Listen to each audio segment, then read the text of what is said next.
Well, thank you, Brent. Brent Scowcroft, known to all of you, I'm sure, is a tremendous an advisor to me, and has been for a long time. And he's just been a major figure, and particularly in our security considerations in the United States and around the world.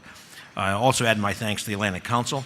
Thank Ambassador Wilson for helping certainly organize this event, and to Orhan Taner for putting the team together, I think, who really is put this conference together. I also want to acknowledge my fellow energy minister from our host country, Minister Yildiz, who I've had the pleasure of interacting with very frequently this week, and it's been a pleasure. We look forward to a lot of collaboration. I'll also extend condolences to Fred Kempe and his family, who we understand, of course, could not be here, and also in the spirit of condolences, like to extend them as well to all the people in the Philippines who we know are struggling so hard in the aftermath of the typhoon. It seems fitting that today here in Istanbul, a great city that has been at the crossroads of civilization for centuries, that we should come together to discuss the world's energy crossroads. The intertwined energy challenges that we face today, energy demand growth, climate change, economic development, energy security, global population growth, and urbanization, call for a whole range of technology and policy options for their simultaneous resolution. Let me just say a little bit on the scale of the energy demand. As we all know, there's a very strong correlation between energy consumption and, as one measure of human development, the United Nations Human Development Index.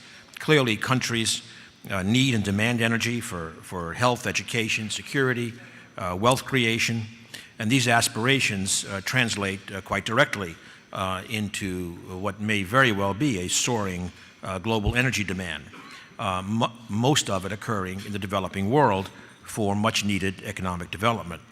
China, of course, is in many ways the prime example, or maybe the extreme example, a GDP that has increased 70-fold over 4 decades, from $112 billion to $8 trillion, and with a corresponding demand on not just China's, but the world's energy resources. It's a challenge to the global oil market.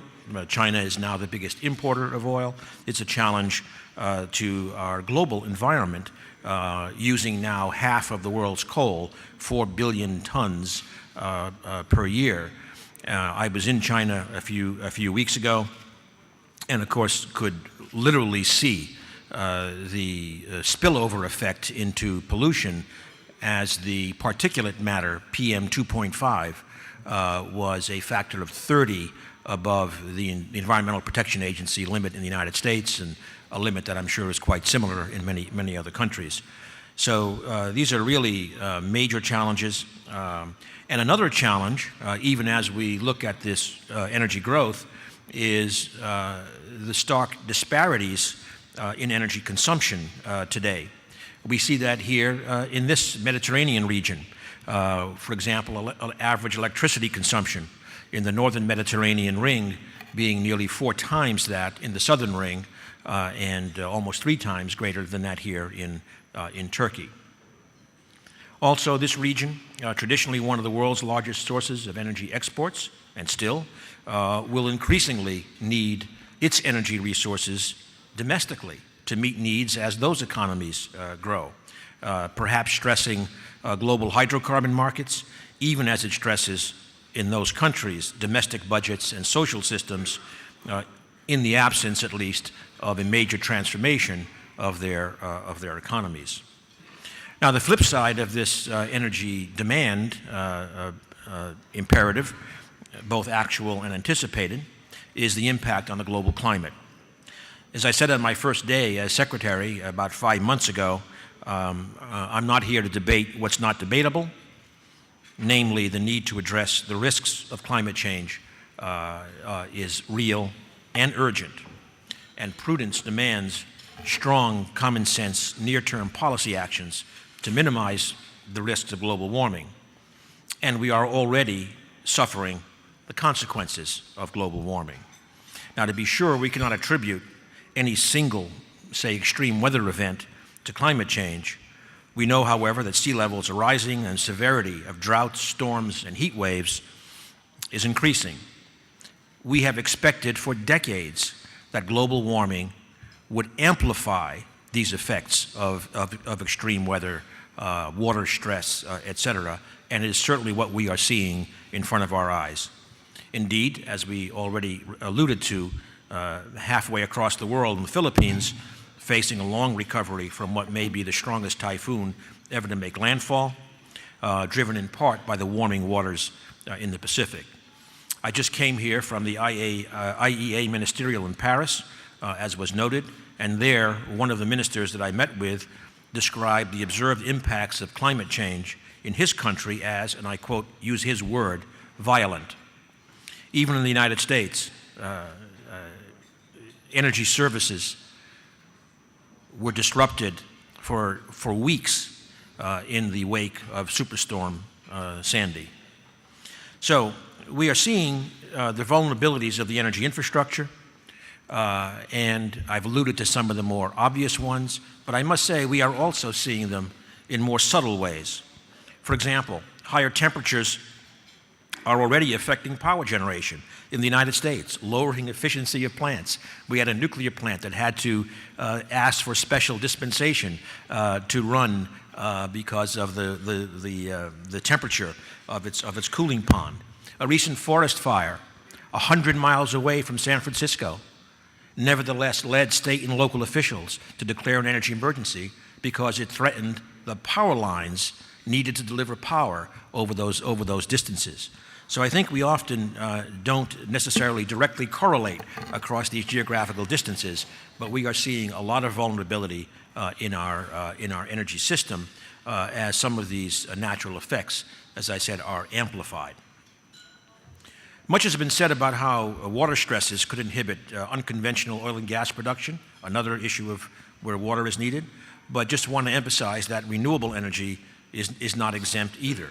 From hydropower, a critical and growing renewable energy source, to bioenergy, we are vulnerable to climate-induced water stress.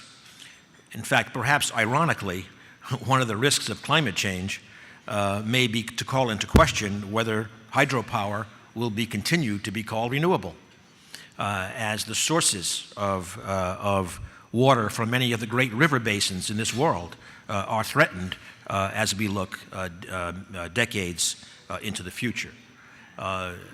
Everyday activities, fuel transport by rail or by barge, susceptible to interruption from storms and floods. Energy infrastructures along the coasts, generally at risk from sea level rises, storm surges. Previous hurricanes in the United States shut down refineries in the Gulf, but the effects felt hundreds of miles away as oil products could not get to the end of the pipeline, could not get into and therefore not to the end of the pipeline. So again, I think we often just do not connect all the dots and see how the amplification again of these weather events and water stresses is really hitting us. Turkey is no exception. In fact, almost a decade ago, I organized a workshop and edited a collection of essays. The royalties are very modest, I can assure you, on climate change impacts in the Eastern Mediterranean. Additional research over this last decade has not changed the story, just added clarity to the bottom line. Turkey has managed its water scarcity issues well, but the impacts are real and significant.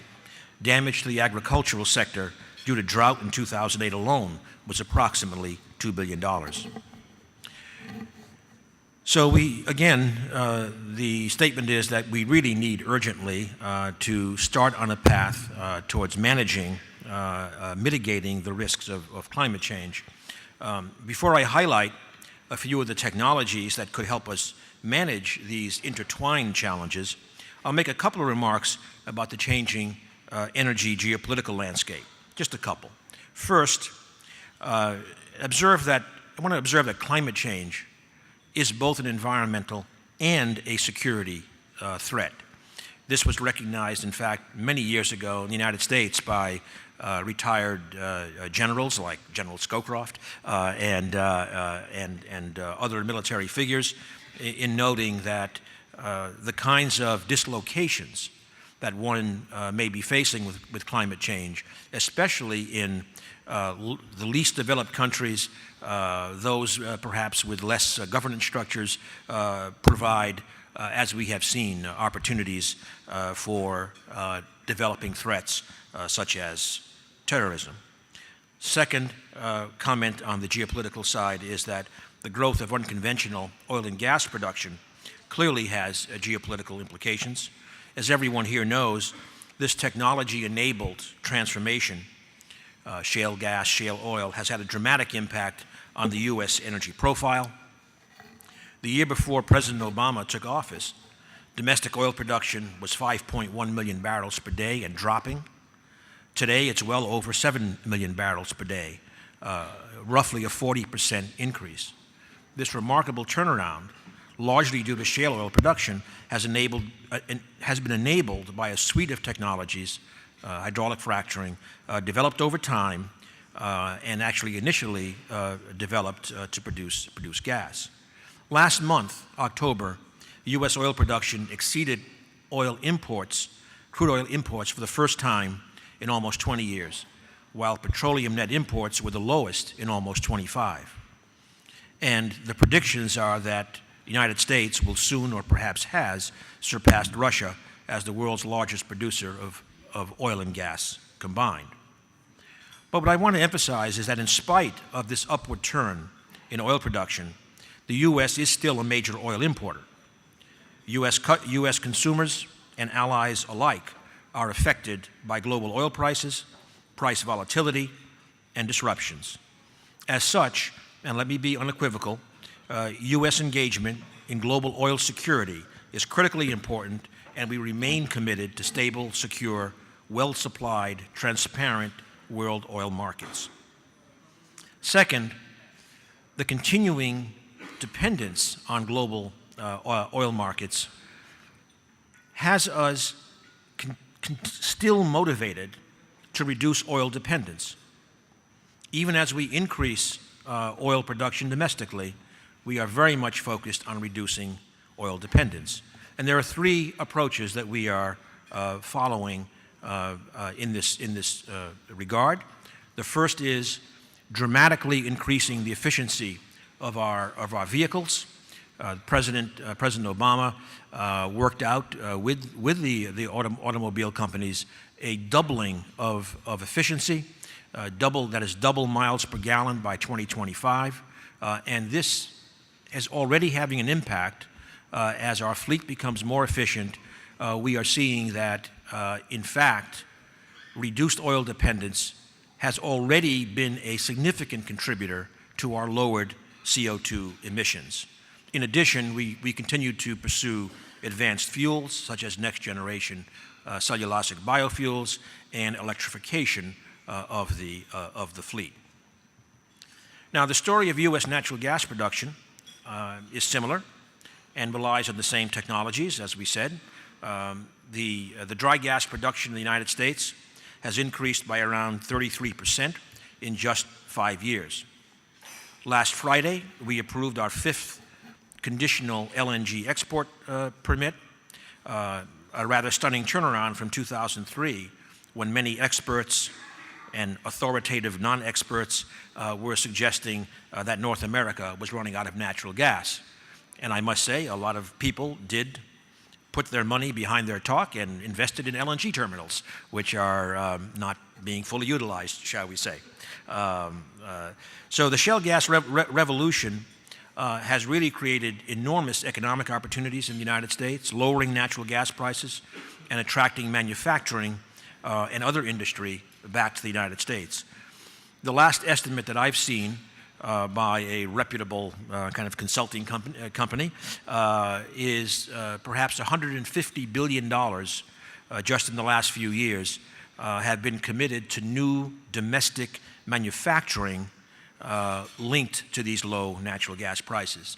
a tremendous turnaround, including, frankly, a lot of capital coming from abroad to establish this enhanced manufacturing capacity. And although we are new entrants into the gas export markets outside of Mexico, U.S. participation in export markets, with flows presumably starting in a couple of years, should add to global supplies and help facilitate the development of global gas markets. Abundant domestic supplies of natural gas have also had a positive environmental impact in the United States, where we have reduced our carbon emissions by over 8% in the last several years.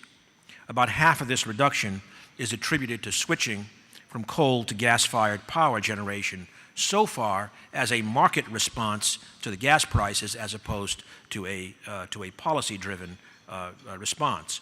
And I mentioned already that another part of that 8% reduction has come from reduced oil dependence. Now, of course, I mentioned the environmental benefit of the shale gas.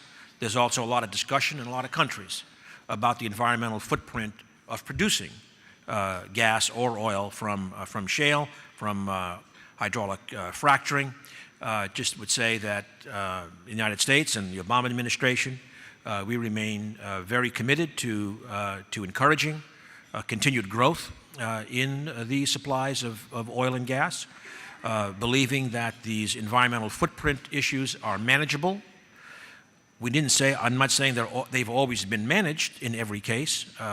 That's why we need to make sure that we tighten up on best practices, but we believe it is manageable and ultimately is good for the economy and for the environment.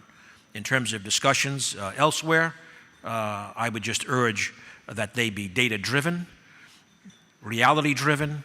I cannot say that that has always been the case, at least from my observation at a distance. Now, as noted, our abundance of shale gas and oil is compatible with our commitment to reducing greenhouse gas emissions and addressing and mitigating the risks of climate change. As I've already said, we are reducing oil dependence, and gas for coal has been good for carbon dioxide emissions. So these oil and gas are simply part of President Obama's climate action plan, focused on what is termed the all-of-the-above strategy. That is, we feel that we need to pursue low-carbon solutions that have the marketplace option of using all sources of fuels and technologies. Once again, in my view, there has been too often too much commitment to technology directions as the answer, as opposed to commitment to the carbon reduction goal, and recognizing that there is not one low-carbon solution. There are many low-carbon solutions, and they will be, in fact, implemented in different ways in different countries. They will be implemented in different ways in different parts of our own country because of very, very different energy resources, public attitudes, all kinds of factors that will influence the mix of low-carbon options. So our approach again is to invest in the research, development, demonstration, and deployment of technologies across the board. I've mentioned oil and gas, coal. We also see as part of this, and in fact, subsequent to the President's Climate Action Plan, which was released in late June, we have acted. So, for example, the Environmental Protection Agency has put out a draft rule that will require, when it's finalized, will require that any coal plant immediately must start incorporating carbon capture and presumably utilization of that carbon dioxide, in our case, in enhanced oil recovery and storage, so CCS or CCUS as it's called. The motivation here is clear. When one builds a big power plant of any type, the expectation is that this is going to be around for half a century or so. And so therefore, to avoid lock-in of technologies that will not be appropriate to a low-carbon future, we need to start requiring compatibility with that low-carbon future right now. It is technology forcing, and our job as the Department of Energy is to help with that cost reduction, to continued cost reduction of those technologies. So in this administration, we've already committed $6 billion for 8 large CCS projects, 6 of them with enhanced oil recovery, and we are soon to issue a call for proposals for $8 billion of loan guarantee for any fossil fuel technologies that will lower carbon emissions. So again, we are investing in all the fossil fuels as options for a low carbon future. We are also continuing to invest in nuclear energy in 3 ways. One is, again, we have committed to a large loan guarantee to build the first generation 3+ reactors in the United States. Second, we are investing in bringing to the licensing threshold a novel technology, small modular reactors, which we have hoped to be a major player starting, roughly speaking, a decade from now, if they demonstrate cost performance. And finally, which I won't go into detail, we are looking at a reset of how one addresses nuclear waste management, again, as an enabler for a potential growth of nuclear power in the future. Now, of course, beyond those, we remain strongly committed to renewables, wind and solar, and what are sometimes called the forgotten renewables, geothermal, waves, other small hydro, other renewables. And here, I won't go through the types of investments we're making so much as to note what has happened in the last few years. I think, the DOE programs have been part of this, but only a part of it, clearly. Much of it's happened in universities, in industry, et cetera, and around the world. Specifically, I think particularly as one looks at some of the strains in the policy world, particularly in some of the European countries, in terms of how renewables have been supported, the important thing is to not lose sight of the fact of what's actually happened just in the last few years, which is dramatic cost reduction into a very interesting regime for further deployment. If we look at something like solar energy, for example, the costs have fallen dramatically. We can argue about whether the costs reflect a glut of availability, but it is a fact. It is the ground truth that utilities are buying solar modules for 75 cents a watt.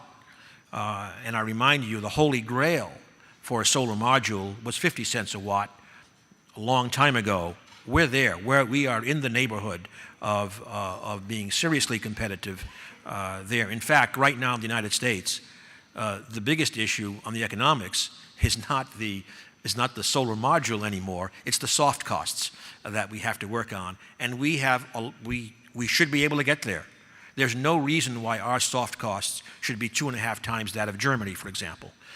So I think we should keep sight of the fact that if it's onshore wind, if it's solar, we are seeing very, very dramatic cost reductions and major changes in competitiveness profiles. If I go to efficiency, just to mention one technology, LEDs, LED lights. It was only a few years ago, it was $50 for an LED light.